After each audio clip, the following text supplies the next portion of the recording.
सभी विश्वासियों को यीशु सच्ची आकांक्षा के इस भाग में आप सभी का स्वागत है। यहाँ सुसमाचार के माध्यम से प्रभु यीशु हम सभी को अनंत जीवन प्रदान करते हैं। आज का सुसमाचार सन्मति के अध्याय 6 वाक्यांश 7 से 15 से लिया गया है। क्रिस्त में प्यारे विश्वासियों, आज के सुसमाचार में हम देखते हैं कि प्रभु यीशु क्रिस्त हम सभी को और अपने शिष्यों को यह बताते हैं कि तुम प्रार्थना करते समय गैर यहूदियों की तरह रट नहीं लगाओ, क्योंकि गैर यहूदी हमेशा यह समझते थे कि उनके द्वारा जो लंबी लंबी प्रार्थनाएं की जाती है सिर्फ वही ईश्वर सुनते हैं। प्रभु यीशु क्रिस्त हम सभी को सचेत करते हैं कि हमें उनके समान नहीं बनना है और हमें बताते हैं कि ईश्वर हमारे मांगने से पहले ही सब कुछ जान जाते हैं कि हमें किन किन चीज़ों की ज़रूरत है। क्रिस्त में प्यारे भाई और बहनों, आज हम सभी के लिए भी यह एक सीख है कि हम प्रभु यीशु क्रिस्त के इस वचनों पर ध्यान दें कि प्रभु यीशु क्रिस्त ने कहा है कि तुम्हारे सोचने से पहले ही मैं सब कुछ जानता हूँ कि तुम्हें किन चीज़ों की ज़रूरत है। क्योंकि क्रिस्त में प्यारे भाई और बहनों, प्रभु यीशु क्रिस्त ने हम सभी को एक नाम दिया है और वह नाम हमें अभी नहीं बल्कि जब हम अपनी माँ के कोख में आए थे तभी प्रभु यीशु क्रिस्त ने हम सभी को चुन लिया था और हमें अपना नाम देकर पुकारा था।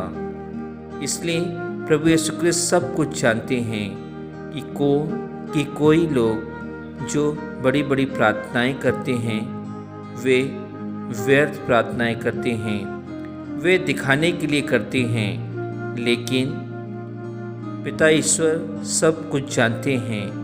वो हमारी मनोदशा को पहचानते हैं।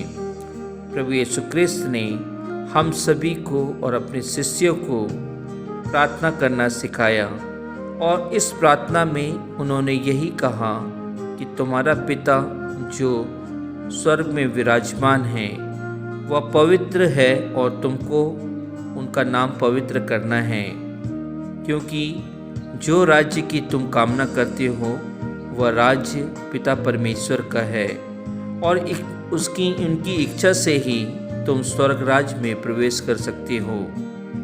वे चाहते हैं कि यदि तुम उनकी आज्ञाओं का पालन करोगे तो जैसे स्वर्ग में उनकी इच्छाएं हैं वैसे ही पृथ्वी पर तुम्हारी इच्छाएं पूरी होंगी। प्रभु यीशु क्रिस्त हम सभी को इस प्रार्थना के माध्यम से यह भी बताना चाहते हैं कि हमें हर एक दिन का आहार वह दे सकते हैं यदि हम अपने अपराधों को उनके सामने रखते हैं। हमारे अपराधों की क्षमा हमें तभी मिल सकती है जब हम दूसरों के अपराधों को क्षमा कर सकते हैं। और इस प्रार्थना के द्वारा प्रभु यीशु क्रिस्त ने हम सभी से यही कहा है, यदि तुम किसी की परीक्षा लेते हो तो तुम भी बुराई में फंस जाते हो और तुम्हें हमेशा बुराई से दूर रहना है। यदि तुम दूसरों के अपराधों को क्षमा करोगे तो तुम्हारा पिता स्वर्ग पिता तुम्हें क्षमा करेगा, क्योंकि जब हम दूसरों के पापों को क्षमा करते हैं तभी पिता परमेश्वर हमारे पापों को भी क्षमा करते हैं। क्रिस्त में प्यारे भाई और बहनों, हमारे प्रभु यीशु क्रिस्त सर्वज्ञानी प्रभु हैं। वह सब कुछ जानते हैं, हमारी आंतरिक भावनाओं तथा इच्छाओं को भी पहचानते हैं। हमारे जीवन में क्या तकलीफ़ें हैं, क्या परेशानी हैं, किन मुसीबतों से हम गुजर रहे हैं, किन बीमारियों से हम अस्वस्थ हैं, कैसा हमारा समय चल रहा है, वह सब कुछ प्रभु यीशु क्रिस्त जानते हैं। वे हमसे भी ज़्यादा हमारे करीब हैं और हमारी भलाई के लिए हमेशा सोचते रहते हैं। इसलिए वचन कहता है कि मनुष्य की ज्ञान से बढ़कर प्रभु यीशु और ईश्वर की अज्ञानता कई गुना अधिक है। इसलिए यदि हम अपने आप को बुद्धिमान समझते हैं तो हम ईश्वर की अज्ञानता के करीब भी नहीं पहुंच पाते हैं। तो इसमें प्यारे भाई और बहनों, इसलिए हमें प्रार्थना करते समय बार बार हमारी ज़रूरतों के बारे में उन्हें बताने की आवश्यकता नहीं है। प्रभु यीशु चाहते हैं कि हम दूसरों के लिए प्रार्थना करें, दूसरों की ज़रूरतों के लिए प्रार्थना करें। यदि हम ऐसा करते हैं तो निश्चय ही हमारी जो भी प्रार्थनाएं हैं वे प्रभु यीशु ख्रिस्त सुन लेते हैं और उसको पूरा करते हैं। प्रभु यीशु ख्रिस्त चाहते हैं कि हम प्रार्थना करते समय ईश्वर की स्तुति करें तथा ईश्वर के राज्य के आगमन तथा ईश्वर की इच्छा पूरी होने के लिए निवेदन करें। ख्रिस्त में प्यारे भाई और बहनों, हम सभी इस सुसमाचार के माध्यम से इसके साथ साथ प्रभु से हम यही चाहें कि हम दूसरों के अपराधों को क्षमा कर पाएं। यदि हम ऐसा करते हैं तो निश्चय ही हम अपने परिवार के सभी सदस्यों को, अपने समाज के सभी सदस्यों को और अपने आप को ईश्वर के वरदानों के योग्य बना लेते हैं। आमीन।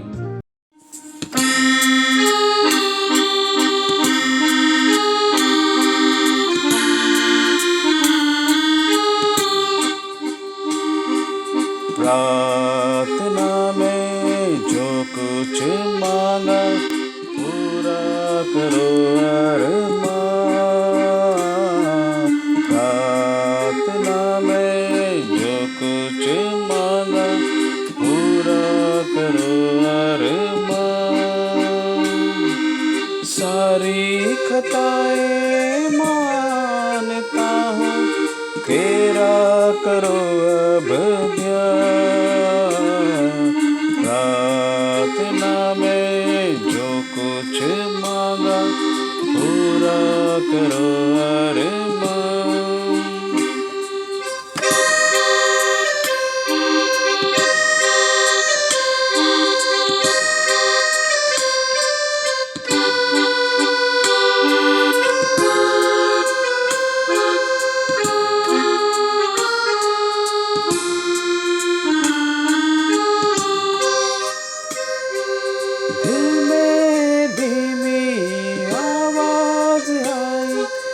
अपने गुनाहों को माफ, जान लिया मैंने आवाज उसकी जिसका किया अपमान। दिल में धीमी आवाज आई, अपने गुनाहों को माफ, जान लिया मैंने आवाज उसकी जिसका किया अपमान। प्रार्थना में